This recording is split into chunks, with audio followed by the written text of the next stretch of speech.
आपने लोक व्यवहार में दो शब्द सुने होंगे, विनाश काले विपरीत बुद्धि। सुनते हैं या नहीं सुनते? विनाश काले विपरीत बुद्धि। और एक बात और बताऊं, जो गुरु है, जो उपदेशक है, जो आचार्य है, उसका पहला काम ज्ञान देना होता ही नहीं है।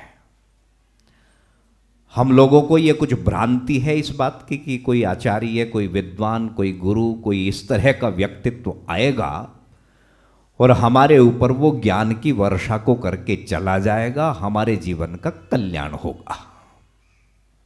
ना, गुरु, उपदेशक और आचार्य का प्रथम कर्तव्य बनता है, प्रथम कार्य बनता है अपने शिष्यों, अपने श्रोताओं के अंदर जानने की उत्कंठा को पैदा करना।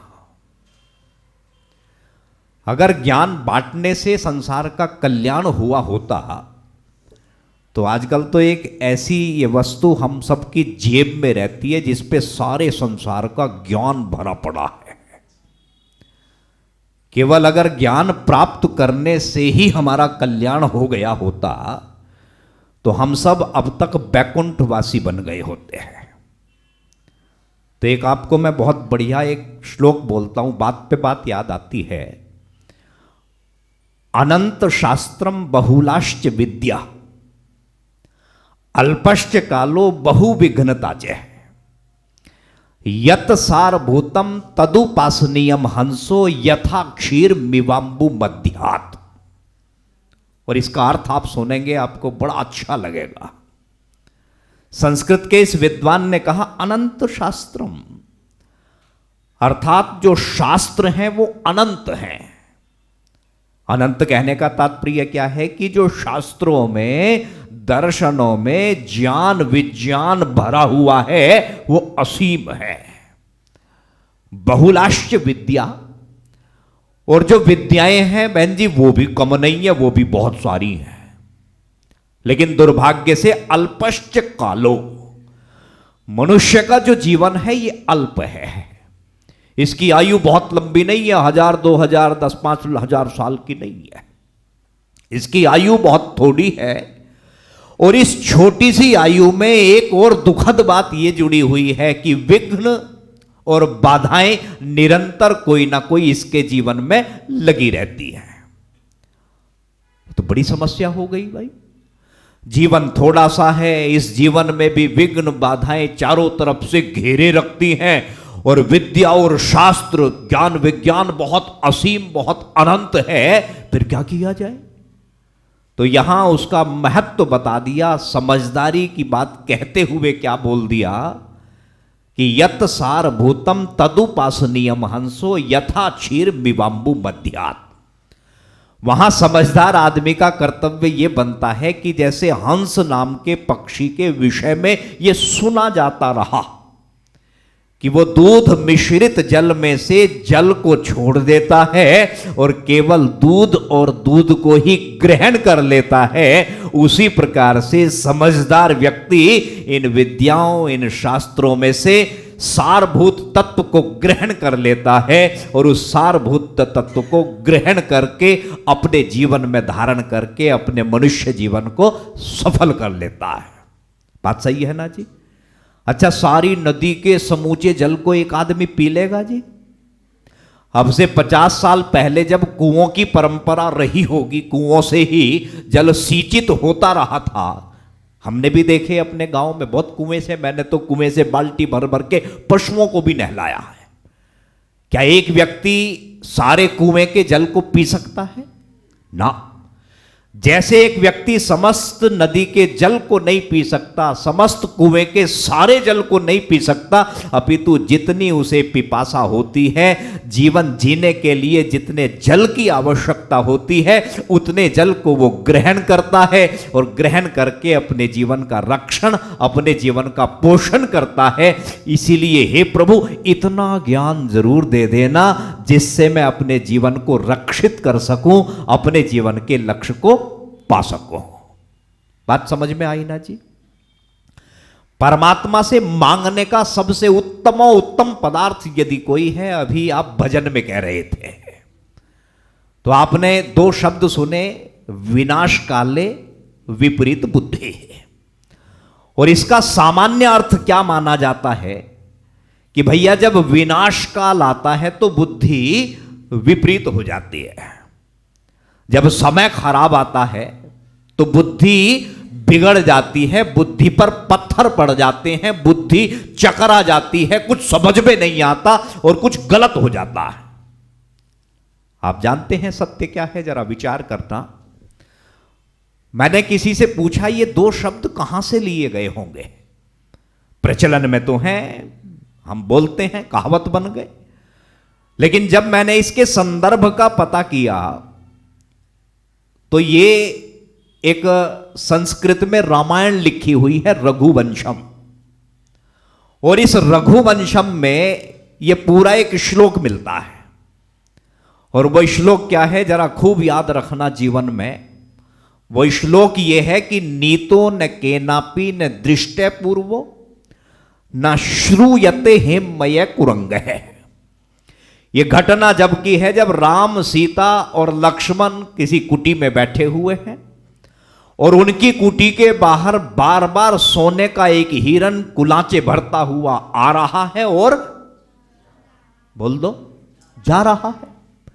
माता सीता की दृष्टि उस सोने के हिरन पर पड़ी और उस सोने के हिरण की आकृति को, सुंदरता को, शोभा को, बनावट को देखकर उसकी ओर आकर्षित हुई और अपने पति देव से वो विनय कर बैठी कि महाराज मेरे लिए आप इसे पकड़ के ले आओ। और पकड़ के लाओगे, शिकार की बात नहीं है, पकड़ के लाओगे तो मैं इसके साथ विनोद करूंगी, मैं इसके साथ मनोरंजन करूंगी। काहे का हिरण है? सोने का। और श्री रामचंद्र जी सोने के हिरण की बात सुनकर पत्नी के श्रीमुख से तुरंत उसे पकड़ने के लिए धनुष्मान लेकर और लक्ष्मण को कुछ कहकर वहां से निकल गए। और सच कहा जाए तो राम रावण के युद्ध की जो स्क्रिप्ट लिखी गई है वो इसी घटना से लिखी गई है।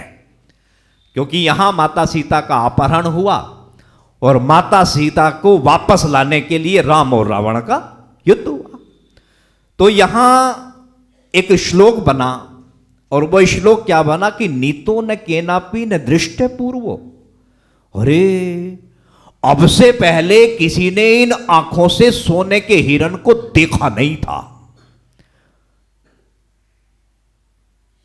नीतो न केनापि न दृष्टे पूर्वो न श्रूयते हिममय कुरंग। और ना ही इन कानों से आज तक सोने के हिरण के विषय में किसी ने कोई बात सुनी थी। यानी अब से पहले सोने के हिरण को देखने सुनने की कहीं कोई चर्चा नहीं मिली। तथापि तृष्णा रघुनंदनस्य।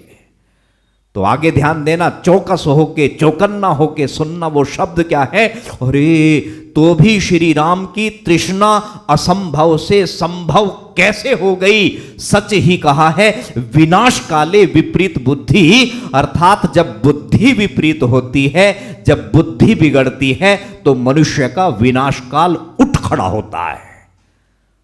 तो जब बुद्धि खराब होती है तब निर्णय गलत होते हैं, और जब निर्णय गलत होते हैं तो उनका दुष्परिणाम हमें हमारे जीवन में भोगना पड़ता है। ध्यान देना, विनाश काल आने पर बुद्धि खराब नहीं होती, अपितु बुद्धि के बिगड़ने पर विनाश काल आता है। तो इसलिए संसार में सबसे उत्तम पदार्थ मांगने की कामना जिस मंत्र में की गई है उस मंत्र को महामंत्र कहा, उस मंत्र को गायत्री मंत्र कहा, उस मंत्र को सविता मंत्र कहा है। तो बच्चों सबसे बढ़िया चीज क्या है भगवान जी से मांगने की? बुद्धि, सद्बुद्धि। बुद्धि तो लादेन के पास में भी थी, है ना? बुद्धि तो आतंकवादियों के पास में भी बहुत प्रखर, बहुत मेधा बुद्धि होती है, लेकिन वो उसका सदुपयोग नहीं करते, वो विध्वंसक कार्य करते हैं, संसार में पाप करते हैं। लेकिन बुद्धि ऐसी हो जो सकारात्मक कार्यों में लगे। उस बुद्धि के माध्यम से उत्तम प्रकार के कर्मों को करके हम अपने ही नहीं अपितु मानव समाज, समस्त प्राणी जगत का कल्याण कर सके। तो उपदेशक को गुरु का पता पहला काम क्या था? बात वहीं आई, ज्ञान देना नहीं है।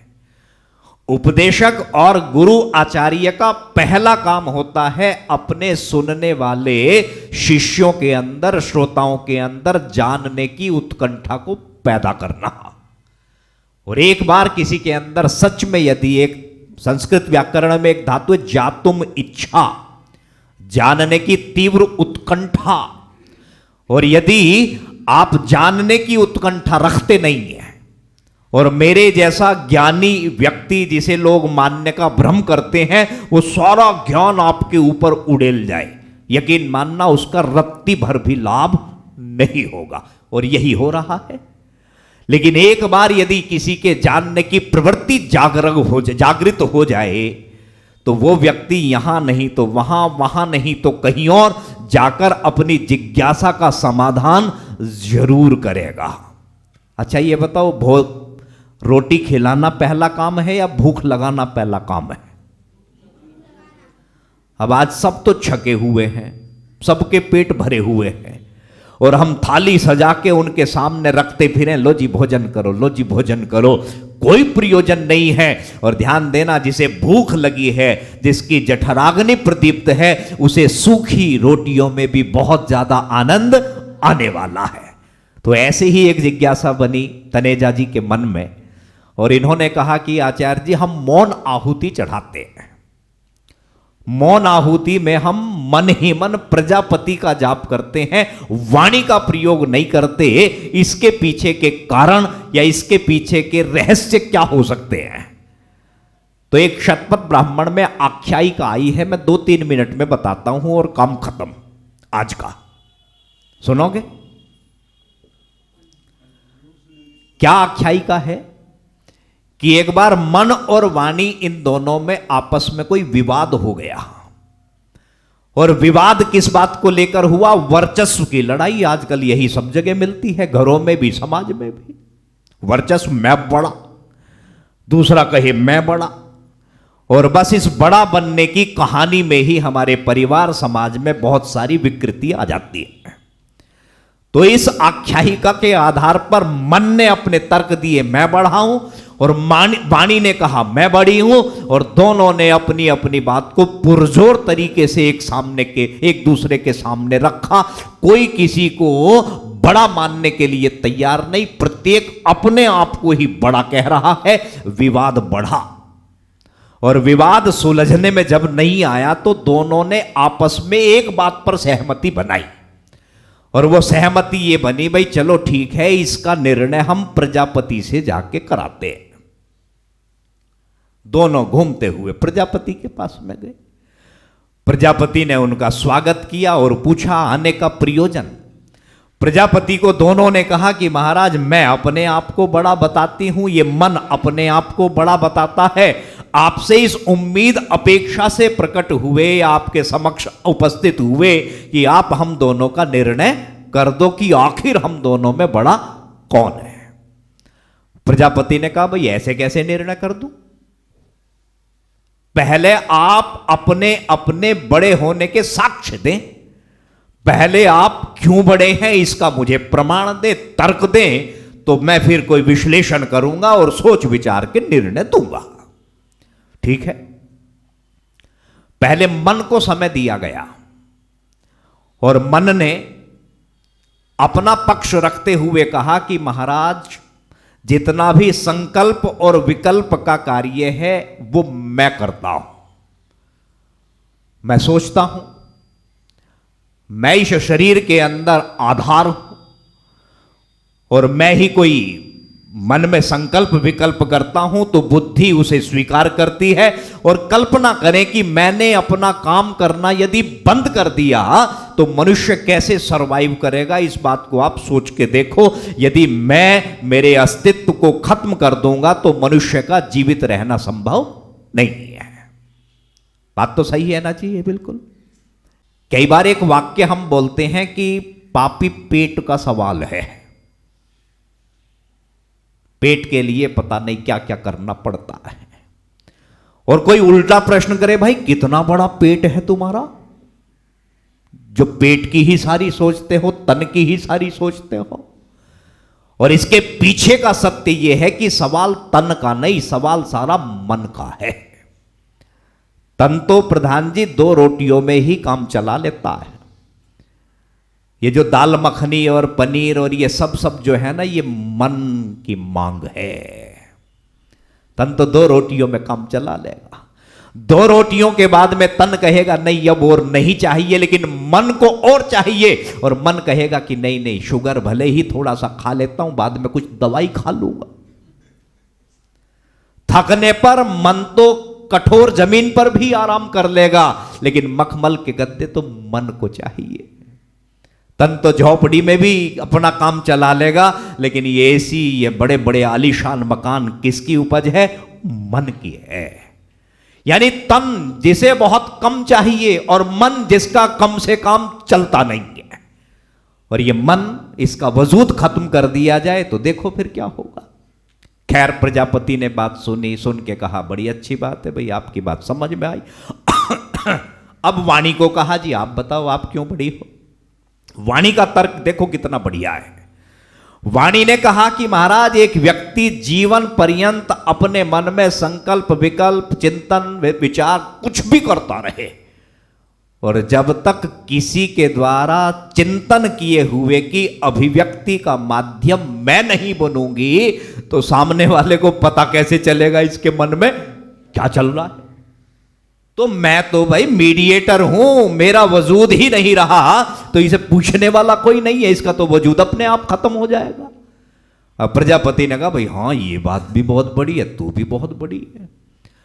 तो महाराज, हम तो दोनों बड़े हैं, लेकिन निर्णय तो आपको देना पड़ेगा। हम तो हार मानने को तैयार नहीं, आपके दरवाजे इसीलिए तो आए। तो वहां प्रजापति ने, ध्यान देना, एक उदाहरण देते हुए अपना निर्णय दिया, और क्या कहा कि देखो, इस संसार में कर्मों के कारण, कर्मफल व्यवस्था के कारण कई लोग बिना वाणी के भी पैदा होते हैं, कई लोग जन्म से गूंगे भी पैदा होते हैं, और ये गूंगे व्यक्ति भी जैसे तैसे करके अपने जीवन में सरवाइव कर जाते हैं, अपने जीवन का यापन कर लेते हैं। कई कारणों से, कई दुर्घटनाओं से कभी कभी जिह्वा कट जाती है, जिह्वा चली जाती है, बोलने में असमर्थ व्यक्ति हो जाता है, लेकिन जिह्वा के बगैर भी वो अपने जीवन में अपने जीवन को सफल कर सकता है।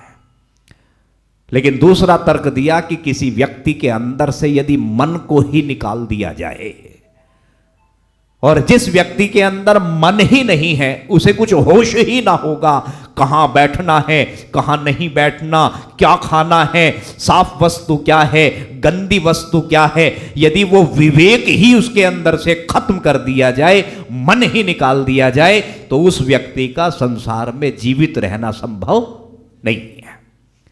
इसलिए मेरा निर्णय तो ये है, दोनों बड़े, लेकिन दोनों में बड़ा यदि कोई है तो वो मन है। अब वो आख्यायिका कह रही है, मुझे नहीं पता इसका मूल आशय क्या है।